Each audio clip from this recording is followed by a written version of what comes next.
Jujutsu Kaisen season 3 episode 1 and 2 అయితే చూసారని అనుకుంటున్నాను. స్టూడియో మప్ప తోపంతే. అసలు యానిమేషన్ ఏముంది quality. Mappa workers don't see their families అంటే ఏమో అనుకున్నా కానీ ఈ యానిమేషన్ చూసిన తర్వాత అయితే దట్స్ పీక్. ఫ్లాలెస్ యానిమేషన్ అయితే ఫ్లాలెస్. లేని సీన్స్ యాడ్ చేశారని ఆనందపడాలో లేకపోతే చోసోని ఎంత బ్యాడ్ చేశారని బాధపడాలో అర్థం అవ్వట్లేదు.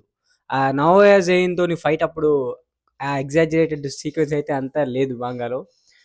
ఎనీవేస్ చోసో అయితే ఫైనల్గా కంబ్యాక్ ఇచ్చి గెలవడం ఆల్మోస్ట్ గెలవబోతాడు కానీ అలా జరగడం చాలా బ్యాడ్గా ఉంది. కానీ Choso you did great. Shock అయ్యారా స్టార్టింగ్ మూమెంట్ లో యూజీని ఎగ్జిక్యూట్ చేస్తారేమో అనుకున్నారా? So they are on the same team because of our Gojo sensei. And యూజీని చోసో మీ డాడీకి కూడా ఇలాగే ఫోర్ హెడ్ మీద కట్స్ ఉన్నాయని అడుగుతాడు, స్టిచెస్ ఉన్నాయని అడుగుతాడు కదా, మీకు గుర్తుందా?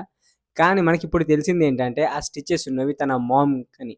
సో ఈ విషయం యూజీ ఎలా చెప్తాడో ఏమో చోసోకి. And a culling game mark అయితే స్టార్ట్ అవబోతుంది. కానీ రూల్స్ని ఎలా చేస్తాడని నేను అసలు అనుకోలేదు. ఒక్క సెకండ్లో ఆ రూల్స్ అన్ని ప్లే చేసాడు, అయిపోయింది.